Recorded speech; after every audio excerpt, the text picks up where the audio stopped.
Eric, première, on est bon. Bon, comment ça va? Bien, ça va assez bien. Est-ce que tu veux te mettre ça dans la poche comme ça t'es libéré? Ouais, comme ça je suis tranquille avec. Nickel. Voilà. Ça va très bien? Oui, ça va bien, il fait beau. Je suis arrivé ici détendu, donc tout va bien. Malgré le contexte anxiogène, mais on en rediscutera peut-être un peu plus tard. Bah oui, avec toi, on va malheureusement être obligé d'en reparler. On va comprendre de suite. Est-ce que ça te dit de lancer du coup la roue directement et Oui. tu vas cliquer là sur Spin It. Alors c'est parti. Et du coup, je te laisse lire la question. Alors j'ai gagné. Quel genre d'entrepreneur suis-je?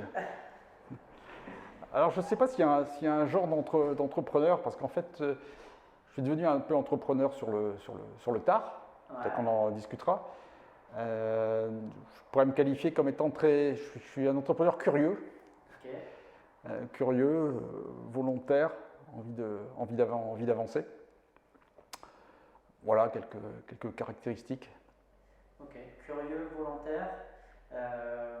Et alors, on rentre dans le vif du sujet, mais comment en es-tu venu à entreprendre et qu'est-ce que tu entreprends? En fait, je ne suis pas venu directement dans l'entrepreneuriat. En fait, je suis venu plutôt dans le cadre d'une reconversion dans la volonté d'assouvir une passion. Et le moyen d'assouvir cette passion, ça a été de me lancer dans l'entrepreneuriat. Par rapport à d'autres personnes qui peuvent naître ou dire bah oui, je veux devenir entrepreneur sans savoir ce que je vais faire. Personnellement, j'étais dans une autre position qui était de dire j'ai une passion, qui est les voyages, on pourra y revenir. Et donc concrètement, comment je mets en application le fait c'est un peu caricatural, mais de vivre de ma passion. Et c'est dans ce cadre-là que je suis devenu entrepreneur en créant mon agence de voyage sur mesure qui s'appelle Eric and the Trip. Peut-être qu'au fond de moi, j'avais la fibre entrepreneuriale, mais je ne le savais pas.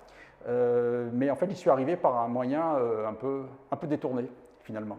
Ok, donc tu es un entrepreneur voyageur. Entrepreneur voyageur, qui voyage un peu moins en ce moment qu'avant.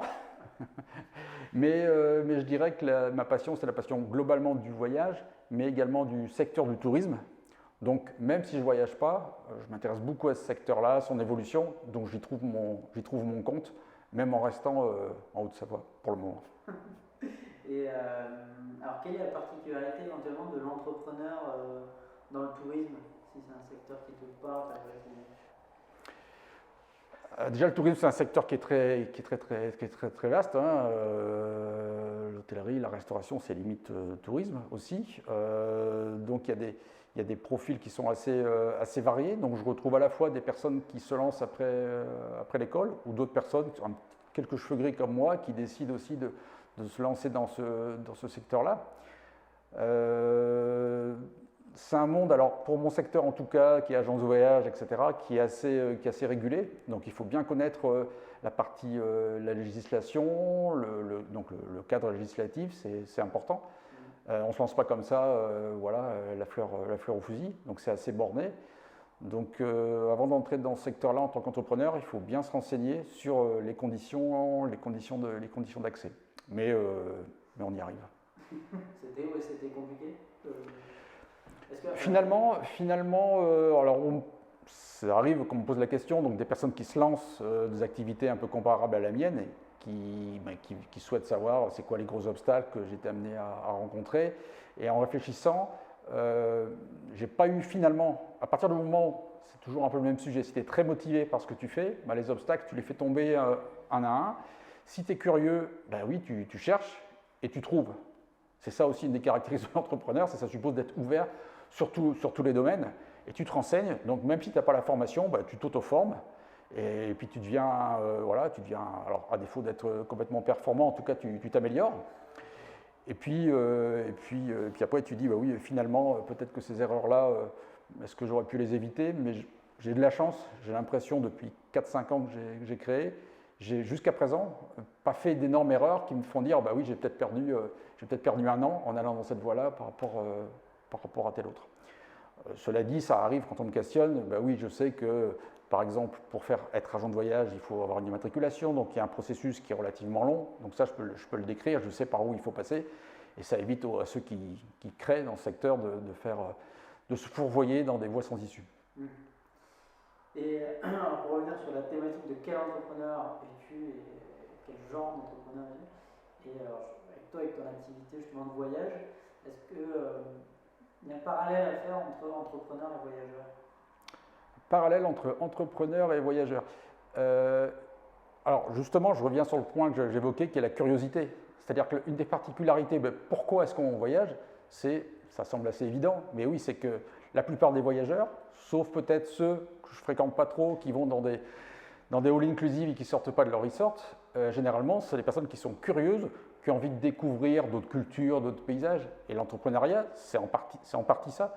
Ça suppose et ça permet de rencontrer plein de personnes différentes, de secteurs différents, d'âges différents, de milieux différents. Donc il y a un parallèle dans le fait de vouloir découvrir aussi, d'aller vers l'inconnu en partie, et puis de découvrir, t'intéresser aux gens aussi, ce que tu fais normalement, classiquement dans le voyage. Après, il y a tout l'aspect également gestion lors d'un voyage, tu peux avoir des aléas. Alors mon métier, c'est d'éviter qu'il y en ait trop pour le voyageur, mais tu as une partie gestion des aléas qui est importante, suivant le type de voyage. Et ça, je pense que ça aide, c'est assez comparable parce que tu peux connaître dans ta vie d'entrepreneur où tu as des choses qui te tombent sur la tête, tu n'avais pas prévu, mais il faut que tu puisses réagir et continuer à avancer. C'est un peu parallèle au voyage. Alors après, si on évoque les questions de c'est quoi l'objectif, le but du voyage, c'est difficile c'est quoi la finalité au bout du bout, c'est difficile à évoquer. Pour l'entrepreneuriat, c'est un petit peu pareil, mais en tout cas, on avance en marchant, on apprend et on évolue. Pendant un voyage, c'est aussi ce qui se passe. Toi, en entreprenant, j'ai compris que c'était pour assouvir une passion, ou en tout cas, assouvir, c'est juste ce que tu dis? Oui, je pense, oui. Ouais, assouvir une passion. Ouais. Et, parce qu'au final, la passion, c'est le voyage, mais là, aujourd'hui, tu entreprends la création de voyage, oui. C'est juste le partage de la passion. Oui, effectivement, c'est-à-dire c'est ce que je disais, c'est la passion les doubles, le fait de voyager, mais également la partie organisation du voyage qui m'intéresse déjà avant de le faire professionnellement. J'avais l'occasion de le faire, c'est assez classique aussi pour des amis, des connaissances, et ça m'intéressait déjà cette partie-là. Et ensuite, effectivement, tu as la partie partage après le voyage, bah oui, d'échanger, et je continue à l'avoir aussi. Alors, à défaut, en ce moment, de pouvoir voyager, parfois je voyage via mes clients, où j'ai hâte de découvrir, où j'avais hâte de découvrir par où ils étaient passés, ils m'envoient des photos, on discute aussi après coup sur ce qu'ils ont vécu. Donc ce partage-là, il est dans les deux sens. À la fois moi, faire partager ce que j'ai pu vivre les années précédentes dans mes voyages, et dans l'autre sens aussi, j'apprécie que mes clients me fassent partager ce qu'ils ont eu l'occasion de découvrir durant leur voyage. Donc cette partie-là, partage humaine, elle est bien sûr très importante. C'est vrai que plus je t'entends parler de voyage et plus j'entends parler d'entrepreneuriat en fait. J'ai l'impression que c'est les mêmes mots qu'on utilise. Oui, puis je répète, la partie, alors dans mon activité, la partie humaine, elle est évidente, donc elle nécessite de s'intéresser à la fois aux clients, je les appelle comme ça, ou aux voyageurs, et aux personnes qui vont rencontrer. Donc après, ça peut venir dans les questions suivantes, mais dans la satisfaction de l'entrepreneur ou du créateur, c'est quelque part aussi pour moi, en tout cas, de faire plaisir à mes clients et d'avoir le feedback, ce que j'ai assez souvent. J'ai un exemple qui me vient assez souvent en tête. J'avais organisé il y a quelque temps, c'était un voyage pour une famille et c'était en Grèce, c'était pas non plus, c'était pas le Pérou, Machu Picchu. Bon, c'était un voyage en Grèce.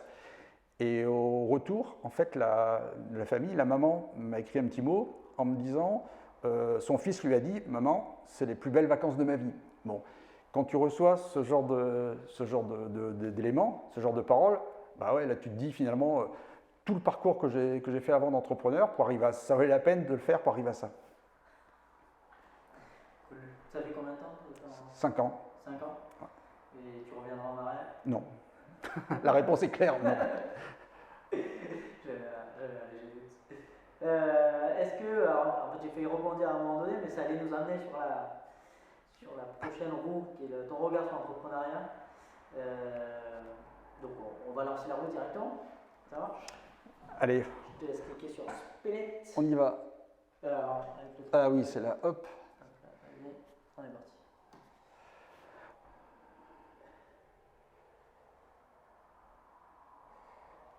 Existe-t-il un statut social d'entrepreneur? Comment le vis-tu? Alors en fait, donc j'étais salarié pendant 25 ans. Donc j'avais un statut en tant que salarié et par ce que je faisais précédemment. Et la question, évidemment, je me la suis posée, a été de dire, finalement, derrière, je vais, entre guillemets, perdre ce statut et je vais en avoir un où je ne sais pas du tout ce qui va devenir. Donc alors après, la question du statut, ça dépend si c'est le statut dans le regard un petit peu des autres. Au-delà, je pose la question, au-delà du statut peut-être légal, etc. quoi. Donc à aujourd'hui, le statut dans le regard d'autres personnes, en plus, comme j'ai plus 23 ans, je vois souvent que le fait d'avoir entrepris, de m'être lancé, je n'aurais pas ce qu'à dire, c'est de l'admiration, c'est pas ça, mais souvent les gens me disent, ah bah oui quand même, il a osé faire ça, entre guillemets, à son âge, alors qu'il était sur un boulot classique, standard, pépère, il aurait pu attendre encore 15 ans jusqu'à la retraite.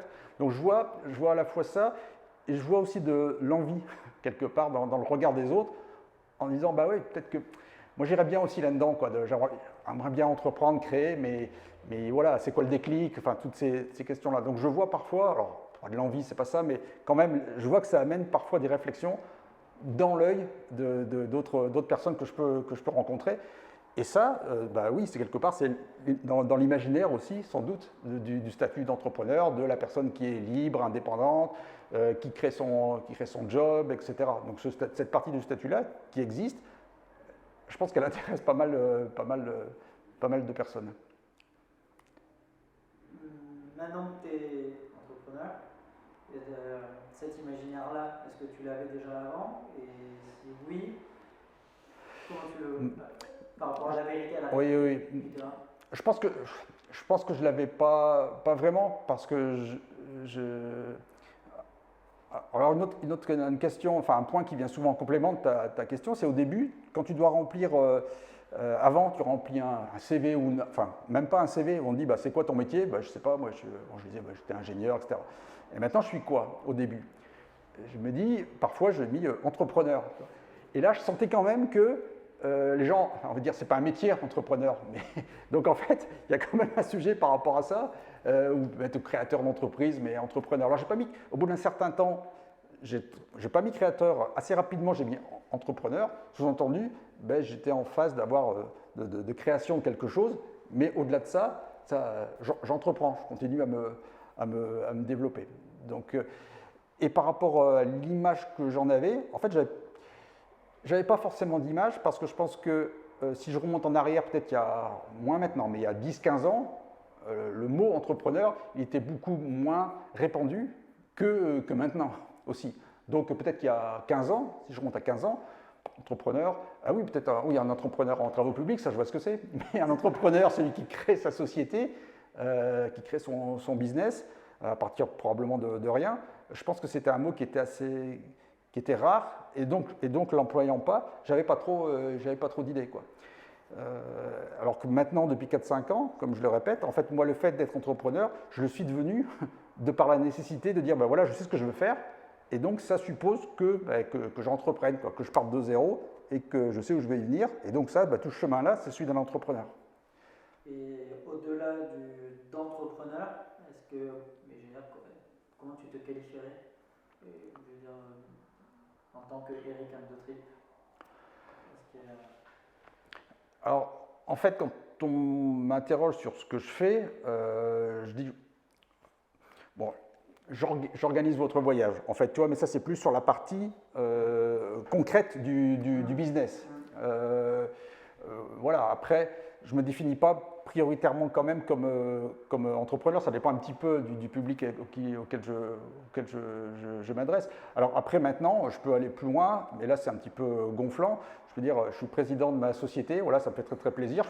Je suis le seul dedans, donc quand je fais mon assemblée générale avec moi-même, je suis très satisfait. Voilà, ça se termine bien, généralement. mais voilà, après, c'est peut-être plus dans l'état d'esprit, peut-être, aussi entrepreneur, qu'un statut, aussi.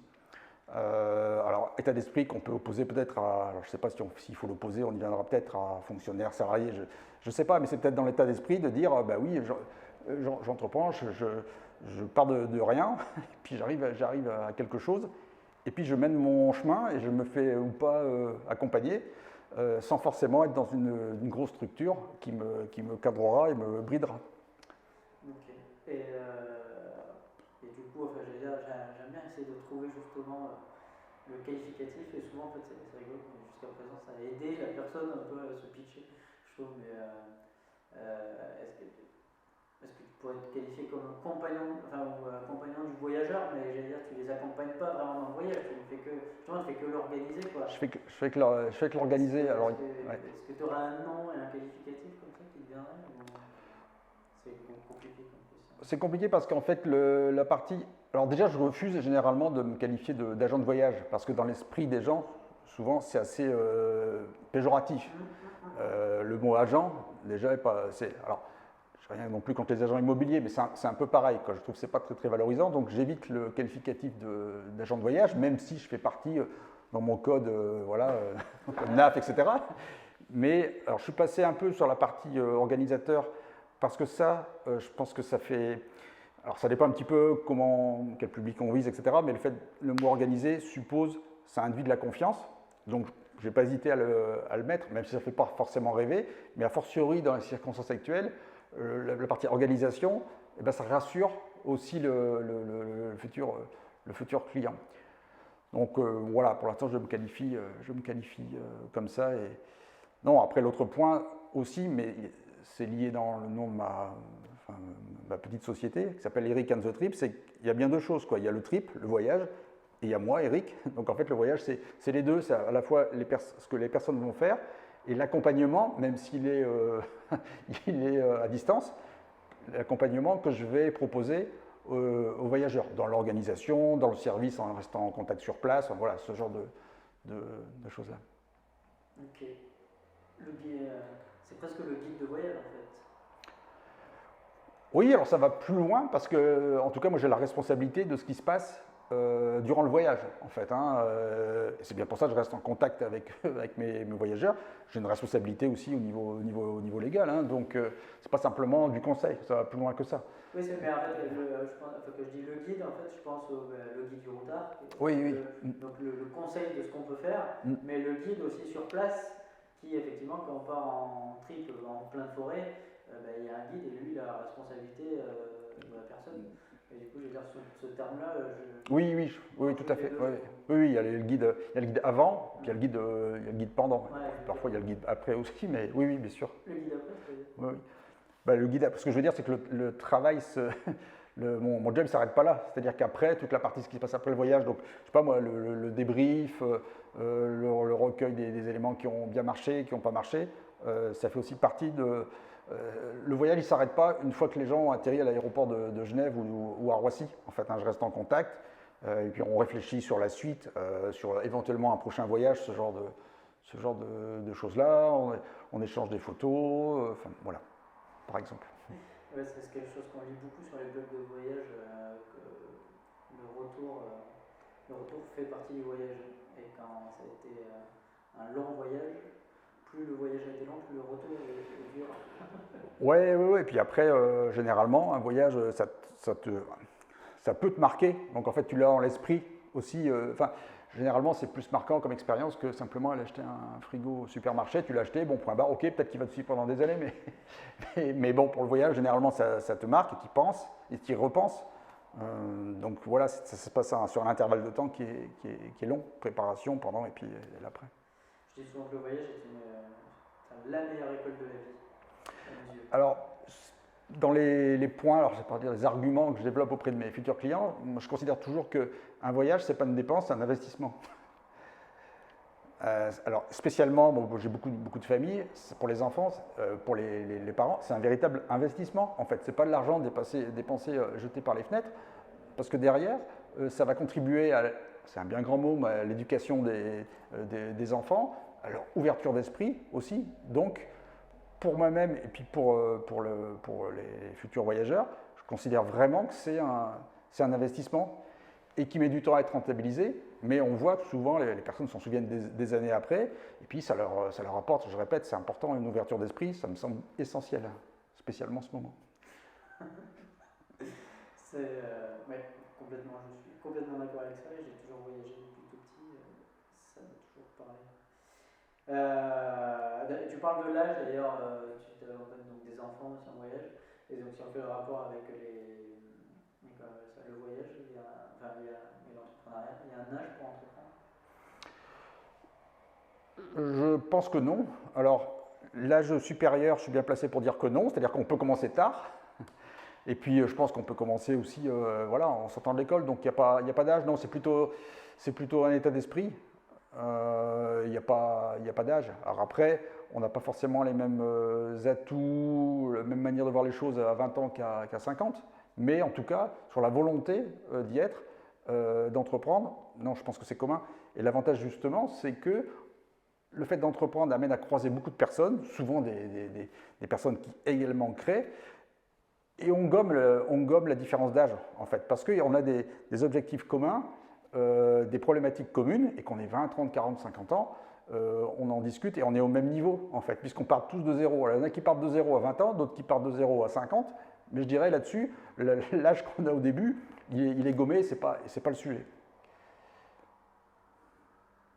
Et si on fait le parallèle avec l'ouverture d'esprit du voyage et l'ouverture d'esprit de l'entrepreneur? Alors, ça me semble. Alors, d'une part, c'est nécessaire parce que l'ouverture d'esprit, on a tellement de domaines à couvrir quand on est entrepreneur que c'est difficile de se fermer les portes en disant mais ça, je refuse de le voir. Donc, ce point-là, il est très très important et ça permet à l'inverse de découvrir aussi d'autres métiers, d'autres secteurs. Donc, précédemment, moi j'ai travaillé 25 ans dans le groupe Danone, dans le Chablais à Évian, Chablais profond. Et en fait, j'avais un peu en commençant à entreprendre, j'ai découvert que finalement, il y avait tout un tissu autour que je ne connaissais absolument pas. Parce qu'en fait, quand tu es dans une grande entreprise, bah oui, tu as des liens, mais pas forcément localement, avec le siège qui peut être à Paris, etc. Puis tu vis un peu finalement en vase clos. Et après, tu te dis, quand on est sorti, mais oui, mais il y a une vie autour. Donc il y a plein d'autres personnes, plein d'autres métiers que tu soupçonnais, pas. Donc le fait d'entreprendre, souvent, ça t'amène à croiser des métiers, alors on en a parlé, des personnes d'âge très différents, d'expériences différentes, mais également des secteurs que tu n'aurais jamais eu l'occasion de découvrir si tu étais resté, ce n'était pas mon cas, mais je ne sais pas moi, comptable dans ton entreprise, en fait. Donc ça, c'est une vraie richesse de l'entrepreneuriat. Ça nécessite d'être ouvert d'esprit, et si tu l'es, ça te permet, ça t'ouvre les portes sur plein de secteurs différents. Et ça, c'est une vraie richesse. Est-ce qu'un entrepreneur qui sent qu'il bug dans le développement de son entreprise, est-ce qu'il pourrait quasiment pas entreprendre un voyage pour débugger son... Oui, parce que c'est sûr que ça peut arriver, parce que notamment le fait de voir ce qui se passe dans les autres pays, souvent c'est évident, ça permet de relativiser, ça t'ouvre les yeux, c'est évident ce que je dis, mais oui, bien sûr, c'est clair. Et puis durant le voyage, tu as un état d'esprit différent, ça te sort de ta routine, évidemment. Donc pour le coup, oui, tu es beaucoup plus ouvert, c'est évident. Donc merci de cette suggestion, je vais la proposer dorénavant à tous les créateurs. Et si vous plafonnez, je vais vous proposer un petit voyage. On trouvera le pays qui vous dépaysera, ça c'est pas le souci. Et vous en sortirez différent. C'est sûr. Moi en tout cas, c'est un voyage qui est capable de payer justement un voyage en fait, où tu visites des entreprises éventuellement. Ouais. T'as jamais organisé j'ai jamais organisé. Alors, dans mon passé professionnel, moi, à un moment donné, j'ai eu un poste où je travaillais beaucoup avec le Japon. Je suis allé souvent, donc j'ai visité pas mal d'entreprises au Japon. C'est d'un exotisme fou. J'ai toujours dit que c'est beaucoup plus original d'aller visiter une entreprise au Japon que d'aller au fin fond de l'Amazonie, en fait. Parce que là, vraiment, tu as l'impression d'être dans un monde presque parallèle, quoi. Donc, avoir l'occasion, par exemple, de visiter non pas simplement les sites classiques, mais permettre de côtoyer aussi d'autres univers professionnels dans des pays différents, oui, c'est effectivement très, très, très enrichissant. Et on en revient aussi de fait enrichi parce qu'on a pu relativiser en disant bah oui tiens ils font comme ça par exemple au Japon, ça n'a rien à voir avec ce qu'on fait en Europe et que qu'est-ce que je peux retirer de ce qu'ils font dans mon évolution et aussi dans mon job d'entrepreneur éventuellement. Cool. On lance la troisième roulette. Allez, c'est parti. Sur la vision du monde et de l'avenir. Et on va sûrement pouvoir aborder les situations un peu actuelles. Hop, je te laisse cliquer. Allez, je clique. Ah bah oui, voilà, c'est ça, c'est mieux.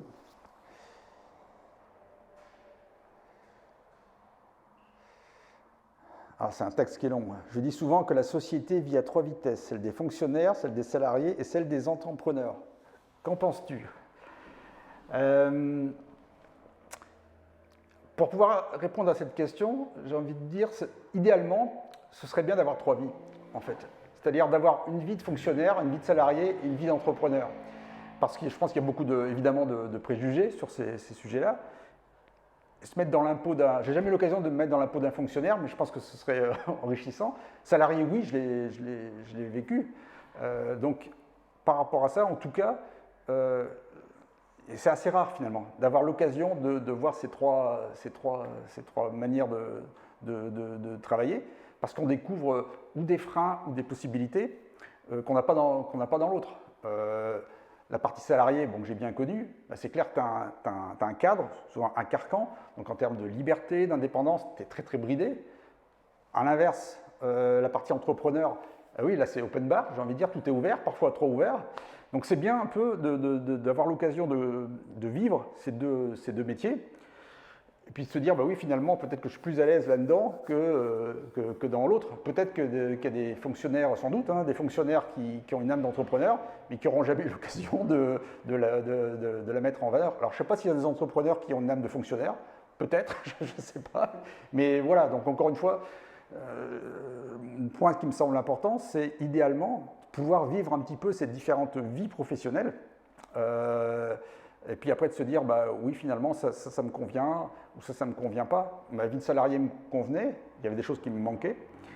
Ma vie d'entrepreneur maintenant, en tout cas maintenant, à l'heure actuelle, elle me convient bien plus. Parce que j'y trouve des satisfactions que je n'avais pas du tout dans ma vie de salarié passé. Alors c'est vrai que le fonctionnaire, généralement, il commence et finit fonctionnaire. Le salarié, il peut devenir entrepreneur. L'entrepreneur salarié, c'est peut-être plus facile de faire ces switches entre les deux. Et du coup, à un moment donné, dans la première question, enfin, j'ai oublié de te poser la question, mais justement, on va faire le lien.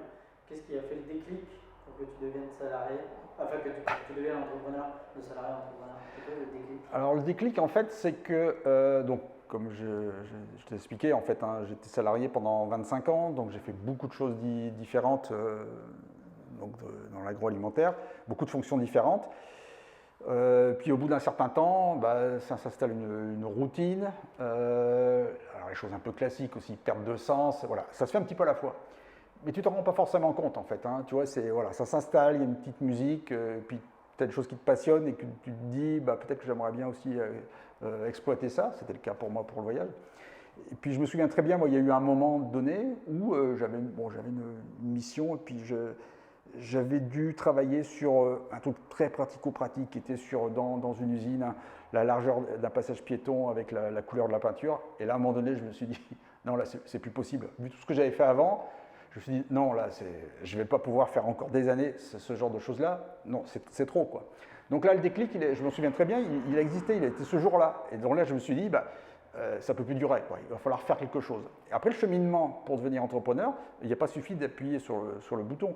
Ça demande, surtout quand tu as été, je dirais, codé, salarié pendant un certain temps, le switch, il ne se fait pas immédiatement. Donc ça suppose un travail de réflexion personnelle, bon, j'ai été accompagné, avant de dire finalement, qu'est-ce que j'ai envie de faire, vraiment. Je le savais, mais je savais peut-être au fond de moi, mais pas forcément exprimé. Et la conclusion a été, bah oui, finalement, je veux faire ce que je fais maintenant, car j'ai cette chance. Et ça passe par le fait d'être entrepreneur, en fait, qui a été la conséquence. Et à partir du moment où cette décision-là a été prise, je dirais que ça n'a pas été facile, mais mais après, ça roule, quoi. À partir du moment où tu as l'objectif, bah, tu mets les moyens en face pour y arriver. Mais c'est vrai qu'il y a le déclic, premièrement, de se rendre compte de ça. Et puis deuxièmement, bah, prendre la décision de dire, bah, ok, moi j'arrête la partie salariat et je vais faire ce qui me plaît vraiment, ce qui me passionne, ce que je fais maintenant. Une fois que tu as pris cette décision-là, après ça s'enchaîne. Je ne vais pas dire naturellement et facilement, mais c'est quand même, on y arrive, dans mon cas. En tout cas. T'as mis combien de temps entre le déclic et... entre le déclic et ça, il a fallu au moins 6 mois quand même. Ok. Ouais. Mais ça suppose aussi un travail de réflexion. Bon, j'ai eu la chance de pouvoir le faire accompagner, parce que c'est des sujets où parfois que tu as en tête, mais que tu refuses de voir, qui sont vraiment enfouis, et tu te dis, bah, on verra plus tard, etc., quoi. Puis à un moment donné, tu te dis, bah, maintenant, ouais, c'est l'occasion de se poser ces questions-là, et puis après, ça s'enchaîne. Ok. Bon, on va revenir un peu sur notre question de base, qui est donc ta vision du monde et de l'avenir. Alors, j'allais dire, pour reprendre la question comme de la roulette, comment huiler en fait les engrenages justement entre le monde du fonctionnariat, le salarié. En fait, pour moi, il y a 3 vitesses. Tu as dû le voir au sein d'un grand groupe. Peut-être que des fois, on prend une décision, c'est un peu lent, etc. Là, aujourd'hui, tu es tout seul. Toi, ta décision, tu la prends, tu prends ton téléphone et tu règles le problème, quoi. Et quand on est fonctionnaire, on est entrepreneur, donc on connaît aussi exactement, ouais, voilà. La vitesse d'engrenage. Si tu étais président, comment tu ferais progresser comme dirait la chanson. Il n'y a sans doute pas de baguette magique, parce que je pense que sinon il y en a déjà qui l'auraient trouvé. Il faut favoriser pour les salariés, c'est facile à dire, mais favoriser l'initiative individuelle, la mobilité, c'est pas évident. Dans ce que je fais maintenant, comme je suis tout seul, je fais tout. Donc bah oui, je fais du commercial, je fais du marketing, c'est des fonctions que je n'avais pas du tout abordées dans ma vie salariée précédente. Pourtant, très très modestement, je me dis, bah finalement ça me plaît, parce que aussi je le fais pour moi, et entre guillemets, je ne suis peut-être pas complètement nul là-dessus, sur ces sujets-là. Donc en fait, je me dis, bah, pourquoi est-ce que dans ma vie de salarié précédent, qui était une assez grande entreprise, pourquoi on ne m'a pas donné la possibilité d'aller vers ce genre de fonction où je pense que j'aurais pu être très motivé et peut-être être relativement, ou pas, mais relativement performant. Donc à un moment donné, il y a des questions de démotivation qui sont importantes. Et à l'intérieur des entreprises, dans le salariat, souvent, on n'offre pas, je pense souvent, la possibilité, on ne prend pas de risque en fait. Donc en fait, on n'ouvre pas tellement la possibilité de dire, bah tiens, toi, qu'est-ce que tu as envie de faire? Bah, peut-être que tu pourrais aller là-dedans. Ah bah oui, mais toi, tu n'as pas de formation en marketing. Qu'est-ce que tu vas faire à 30, 40, 50 ans du marketing? Tu n'en as jamais fait. Donc non, on va prendre des gens qui sont... Voilà. Donc je pense qu'il y a une partie aussi liée à ta question qui ferait qu'au niveau des entreprises, du salariat, en fait, on pourrait faire évoluer de manière plus efficace les structures en donnant plus la parole aux salariés et en leur permettant, via des passerelles, de faire autre chose que ce pourquoi ils sont censés être embauchés. Mais c'est des risques. Les entreprises, souvent, elles n'aiment pas trop les risques. Pour la partie fonctionnaire que je connais moins, mais je pense que c'est sans doute encore pire. On est plus dans des catégories. Donc, faciliter l'autonomie aussi. C'est facile à dire. S'il suffisait de le dire, je pense que ce serait déjà fait. Mais récemment, j'ai une expérience, comme tu as peut-être eu aussi, avec le fameux fonds de solidarité là, pour les entrepreneurs. Donc moi, j'ai été amené à passer un peu de temps avec les impôts. Et j'ai fini par avoir quelqu'un, une personne, voilà, ça existe, hein, c'est pas qu'une case, voilà, il y a des personnes qui travaillent aussi aux impôts. Et donc j'ai fini par avoir la personne, et à un moment donné, elle m'a dit, ah, c'est dommage, parce que j'aurais bien pu débloquer votre dossier, mais j'ai reçu un mail ce matin disant que ça revenait au niveau national, et maintenant j'ai plus la main sur votre dossier, quoi. Et donc c'est reparti, en termes d'efficacité derrière, c'est reparti pour 2 semaines, parce que le système a été paramétré pour qu'on ne puisse pas y accéder pendant quelques jours. Donc voilà, c'est qu'à un moment donné, là la personne, c'est pas qu'elle voulait m'aider, mais elle était coincée parce qu'il y avait un cadre, une structure qui, je pense, est encore beaucoup plus strict dans les entreprises privées, qui fait qu'elle avait la bonne volonté de le faire, mais elle n'avait pas les moyens. Bon, moi, demain, si on m'appelle, un client me demande de poser une question, moi, les dossiers, cocher une case et faire que ça avance, je sais faire, quoi. Alors, en fait, c'est par rapport à la question qui est ressortie dans la roue, c'est en fait que j'ai remarqué à force de rencontrer justement des entrepreneurs et en connaissant le système de l'État, enfin, de l'administration, c'est qu'en fait on doit rentrer dans des cases, mais à contrario, l'entrepreneur et en fait par définition n'est pas une case, parce que justement le jeu d'une entreprise, c'est de se différencier tous les jours. Donc en fait, tu vois ce que je veux dire, c'est assez je connais un peu ça parce que alors il y a un débat dans le monde du voyage. En fait, pour tout ce qui est lié aux agents de voyage, tu as deux catégories en fait. Je ne te donne pas les codes NAF, peu importe, mais il y en a une qui s'appelle les agents de voyage et l'autre les voyagistes. Alors voyagiste, déjà c'est un terme, moi j'entends ça, je ne sais pas, tous les termes en ist, ça me fait un peu peur, donc jamais, quand on me dit tu es voyagiste, par rapport à entrepreneur, je dis non. Alors en fait, sous-entendu, l'agent de voyage, c'est celui qui vend le voyage, et le voyagiste, c'est celui qui le produit, qui le fabrique. Mais en fait, dans la réalité maintenant, la plupart des personnes qui sont dans le voyage font un peu les deux. Tu vois, comme moi, bah oui, entre guillemets, j'organise et je le vends. Et puis les gens qui font que de la production, les tour opérateurs, ils vendent aussi, ils commercialisent. Donc en fait, souvent, les deux sont mêlés. Donc en fait, cette distinction, elle ne veut plus rien dire. Sauf qu'au niveau de la réglementation, tu as bien les deux cases. Et à un moment donné, tu dois dire, c'est 79.11 ou 79.12. Et après, quand tu demandes, mais concrètement, ça sert à quoi de savoir ça? Personne ne peut répondre. Mais n'empêche, il faut que tu répondes. Parce que c'est des cases, comme tu dis, hein, c'est une classification hiérarchique qui a été faite il y a des années et qui ne correspond plus à la réalité. Voilà, c'est un exemple d'aberration auquel je suis confronté. Sur mon exemple précis, mais tous les entrepreneurs sont un peu là-dedans parce qu'on a du mal à les mettre dans des cases parce qu'ils sont souvent ils sont multi-cases en fait. Il faudrait juste une case entrepreneur. Oui. Alors après, il faut voir à quoi, qu'est-ce que tu mets à côté, quoi. Mais oui, c'est clair. C'est bizarre. Alors du coup, toi, ça fait un an. On va arriver au un an. Presque. Le premier Covid, ouais. Confinement. Mi-mars, oui. 17 mars. Qu'est-ce que tu fais de ta vie? Je me désole tous les jours. alors, génial, tu sors cette phrase, c'est ce que j'ai lu dans ton article. Est-ce que tu es capable de me la ressortir? C'est en italique. Quand je me regarde. Oui, je vois un peu. Non, ce qui se passe, c'est comme quand je regarde, je me désole, mais quand je me compare, je me console, en fait. Oui, alors cette phrase-là, pourquoi je l'ai citée, c'est que en France, en tout cas, en tant qu'entrepreneur, on est quand même bien aidé par l'État, je trouve. Surtout quand on compare à ce qui se passe dans d'autres pays. C'est l'intérêt du voyage. Parce que dans beaucoup de pays, les entrepreneurs ou même les salariés, peu importe, ont quasiment peu d'aide. Donc en fait, j'ai beaucoup de confrères français dans les pays étrangers, des fournisseurs, des partenaires, qui en fait n'ont aucune aide. Donc ça veut dire qu'eux, non seulement, ils n'ont plus aucune activité, mais il n'y a personne pour les aider. Donc, un peu comme en France, ils peuvent vivre un peu sur leur trésorerie, etc. Mais ça va durer bien moins longtemps. Et aussi, parce que souvent, il n'y a pas moyen pour eux, avec leurs salariés, évidemment, il n'y a pas de chômage partiel, ce genre de choses-là.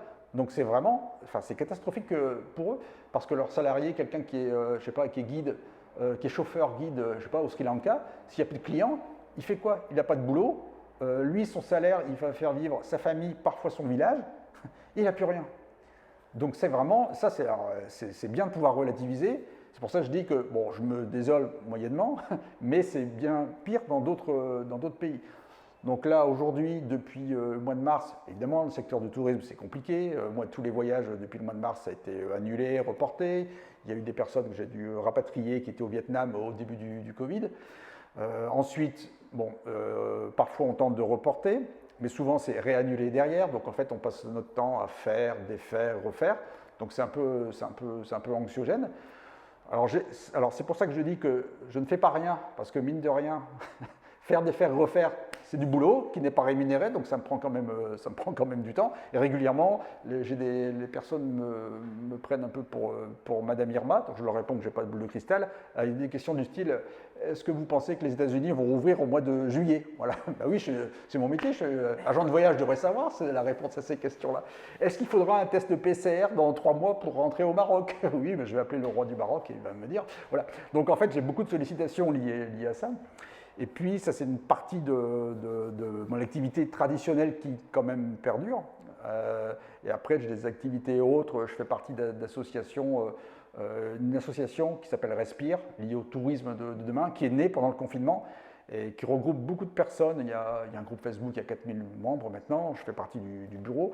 Et à l'intérieur de cette association, il y a beaucoup de réflexions qui sont en cours sur justement le fameux monde d'après et tourisme de demain. Donc en fait, c'est l'occasion aussi pour moi d'augmenter mon réseau dans le cadre du secteur du voyage. Et ça, c'est un point essentiel, je pense, dans l'entrepreneuriat, c'est d'arriver à faire croître sa clientèle, mais faire croître son réseau, c'est très important. Et ça, je le fais depuis un an aussi, parce que maintenant, bah oui, j'ai quand même beaucoup plus de contacts qu'il y a un an en arrière. Donc pour moi, la crise, c'est évident, c'est ce qu'on dit souvent aussi, hein, le mot chinois, il y a 2 significations, c'est à la fois un danger mais une opportunité. Ben oui, moi je vois que pour moi, l'opportunité, elle existe, c'est l'occasion de réfléchir, de se poser, de se former. J'ai suivi des formations aussi sur le tourisme durable, je me suis perfectionné sur certaines destinations, donc c'est le moment de le faire. Donc j'ai la chance de pouvoir considérer que c'est aussi une opportunité en ce moment. Et le tourisme de demain, tu le vois comment toi? Ah, vaste question, si j'avais la réponse. Ah, mais toi Mais comment tu le rêves? Oui, je vais essayer de te répondre. En fait, je pense qu'il va y avoir 2 tendances, en fait. Il va y avoir, alors, quand est le demain? C'est à partir du moment où on lèvera les barrières, sans doute. Donc, il y aura une volonté, les gens vont vouloir revoyager rapidement. On appelle un peu ce qui est revenge tourisme, ça commence à sortir. Donc, les personnes qui ont été confinées chez elles ou même en France depuis longtemps, il y aura une volonté vraiment de revoyager. Donc ça, c'est sûr que ça va sortir. Après, derrière, alors même s'il y aura des craintes encore liées passeport sanitaire, ces sujets-là, mais quand même, il y a la volonté forte de vouloir revoyager. Donc je ne suis pas trop inquiet sur le fait de dire, demain, il y aura encore des voyageurs. Je ne suis pas inquiet là-dessus. Après, sur quel type de tourisme, il va y avoir des évolutions. Tous les sujets liés au tourisme de masse, demain, je pense que ça va rester, mais quand même.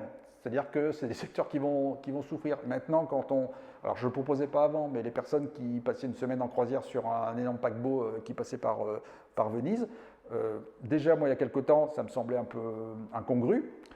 Mais maintenant, je pense que les personnes, dans leur esprit, elles vont voir ça, elles vont dire non, c'est plus. Alors, pour de bonnes ou mauvaises raisons, mais elles vont se dire, entre les risques sanitaires, elles vont dire non, moi, ça m'intéresse plus, ce genre de voyage. Donc, je pense que il y a une partie du tourisme de masse qui va souffrir, qui va disparaître, au profit, alors c'est un petit peu optimiste, voire utopique, mais d'un tourisme, ce qu'on dit toujours, plus durable, plus responsable. Donc je pense que cette tendance-là, de fond, suite au Covid, elle existait déjà, mais elle était latente, mais elle va émerger de plus en plus.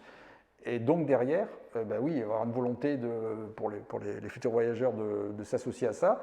Et pour les professionnels, je pense sur ce créneau-là, je pense que ça va se développer. Donc, il y aura quand même des aspects positifs aussi au niveau du tourisme liés à ça. Après, on voit bien ici aussi, sur la montagne, en Haute-Savoie, il y a des grosses questions qui se posent. Toutes les stations en altitude, suite à la fermeture des remontées mécaniques qui ne peuvent pas tourner. Bon, demain, on fait quoi? C'est quoi le développement tu vois, des stations de montagne? C'est un peu le même genre de sujet. Donc, la crise a permis au moins de révéler, de faire ressortir au-dessus de la pile des sujets qu'on connaissait, mais que les gens ne voulaient pas forcément affronter. Donc que ce soit en local ici, en Haute-Savoie, ou pour les voyages à l'étranger, c'est un peu les mêmes sujets qui ressortent. Et j'espère que ça va aller vers quelque chose de plus positif, en tout cas, que je pense que le tourisme va évoluer de façon un peu plus positive que ce qu'on avait jusqu'à présent. Toutes les notions de surtourisme, tous ces sujets-là, ils existaient déjà, mais on en parle beaucoup plus maintenant. Et ce qui est important, c'est que ça rentre dans la tête des gens. Les gens vont dire, bah oui, mais non, moi j'ai plus envie d'aller là parce que je me rends compte de tel ou tel point. Mais chacun évolue là-dessus. Mais moi aussi, je dirais par rapport à il y a quelques années, ce qu'on disait tout à l'heure, voyager souvent, voyager souvent loin, ça va moins arriver demain. C'est-à-dire que les gens vont probablement moins voyager, mais plus longtemps. Ce que j'expliquais dans ma vie précédente, où j'ai eu l'occasion d'aller souvent au Japon, à une période, j'y allais une fois par mois pendant 1 an. Donc, je restais une semaine. Et rétrospectivement, je me dis que maintenant, je ne le ferai plus, en fait, quoi. Parce que ça va paraître incongru de faire ce genre de choses. Donc je pense qu'il va y avoir une évolution, il y a une prise de conscience et une évolution suite au Covid, qui, alors dans quel degré, je ne sais pas, parce que bon, il y a des choses qui vont rester comme avant, ça dépend aussi de la perception dans chaque pays, mais c'est sûr que ça va évoluer rapidement. Et alors, par rapport au voyage, moi, j'ai toujours eu. Enfin, j'ai pas d'avis tranché, justement, je me suis toujours posé cette question-là, parce que justement, on parle de tourisme vert, de tourisme durable, etc. Partout où j'ai eu la chance d'aller, et en fait de voir en fait, ce tourisme, en fait le tourisme dans beaucoup de pays est une grosse source financière, mais en même temps, en fait, le tourisme, j'ai l'impression qu'il n'a pas d'autre choix que de terrasser et de tuer l'environnement en fait.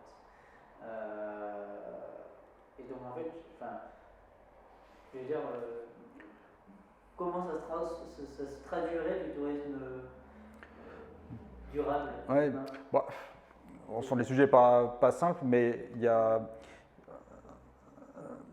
En fait, ce qui est lié aussi souvent à ça, c'est de la concentration de beaucoup de personnes au même endroit aussi. Donc en fait, il y a un des sujets, des enjeux pour la suite, que ce soit en France ou ailleurs, c'est d'arriver à sortir de ce cadre-là. Donc ça veut dire, dans le temps, c'est assez facile à dire, mais peut-être plus compliqué à faire, entre guillemets, un peu ce qui se passe aussi en montagne, dire pas simplement l'économie d'une région, c'est sur les 2 mois d'hiver, le reste du temps on ne fait rien. Donc comment on fait pour proposer du tourisme sur toute l'année? C'est plus ou moins facile.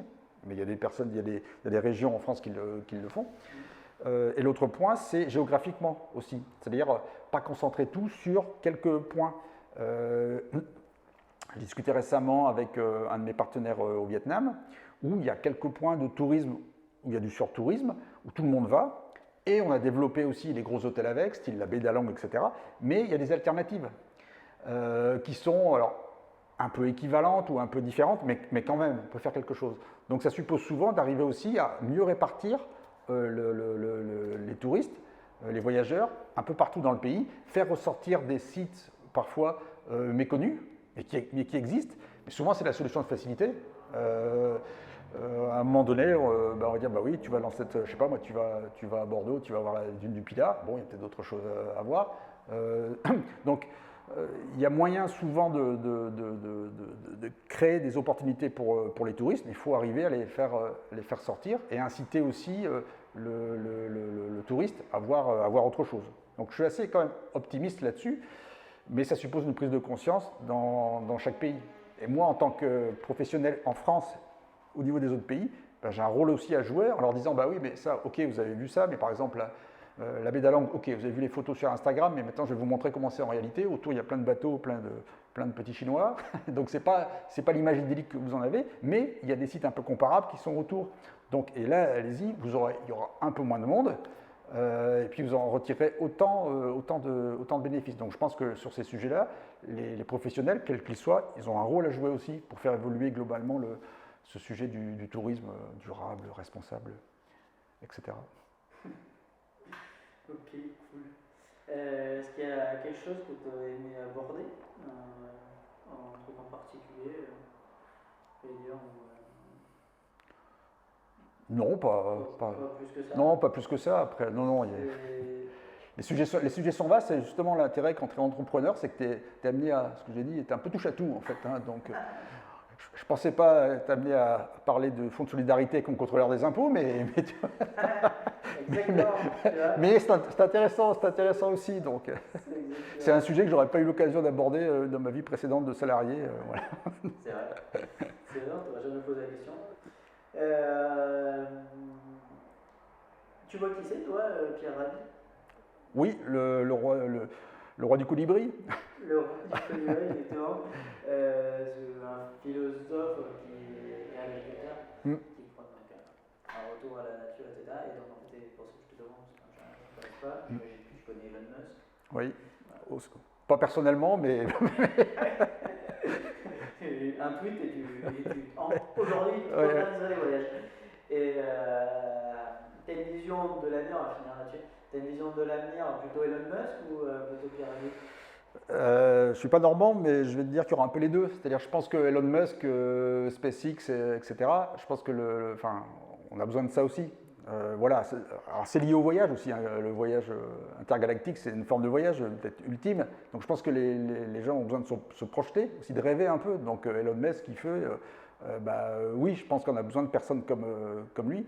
J'ai entendu hier ce fusée SpaceX là. Alors, il a sorti un petit tweet humoristique en disant cette fois-ci, alors elle a explosé, je pense, après l'atterrissage, mais il a dit cette fois-ci, il est arrivé en un seul morceau, ce qui est déjà un progrès dans son entrepreneuriat. Donc, je pense qu'on a besoin de personnes comme lui. Après, le point Pierre Rabhi, la frugalité, etc., oui, parce que je pense que de plus en plus de personnes se rendent compte qu'on n'a qu'une seule terre aussi, que les ressources sont limitées, que de plus en plus on va vers du local. Donc, je pense que les deux tendances vont se développer. Après, derrière, ce qui se passera dans 50 ans, je ne sais pas. Mais le fait de dire aussi, oui, chacun doit faire sa part, quelque part, moi, ça me parle. Alors, pour parler 30 secondes aussi, là récemment, suite à ce qu'on se disait avant, j'ai constaté que donc, moi, mes partenaires dans les pays n'ont aucune ressource. Donc, en fait, je me suis dit, comment moi je peux les aider, quoi, quelque part. Donc, j'ai versé une petite somme à chacun d'entre eux en leur disant, enfin pas chacun, une dizaine, en leur disant, voilà, cette somme-là, vous en faites entre guillemets ce que vous voulez. Donc, soit vous la prenez pour votre petite entreprise avec vos salariés, ou vous l'utilisez pour une action en local, en fait. Hein.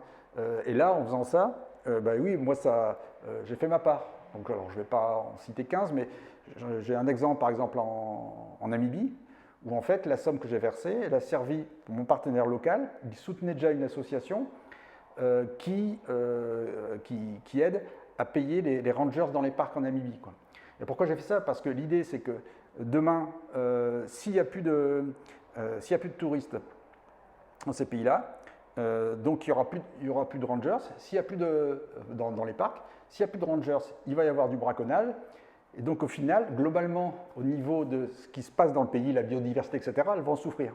Donc en fait, très très modestement à mon niveau, je dis voilà, en Namibie, j'ai fait ma petite part. Quoi. Et ça fait partie des choses où quand tu es entrepreneur, tu peux te permettre ce genre de choses.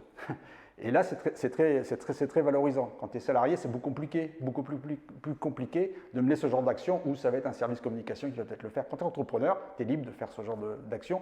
Et au final, c'est un petit peu aussi pour ça que tu fais ce que tu fais. Parfait. Voilà. Merci beaucoup, Eric. C'est moi, c'était un plaisir.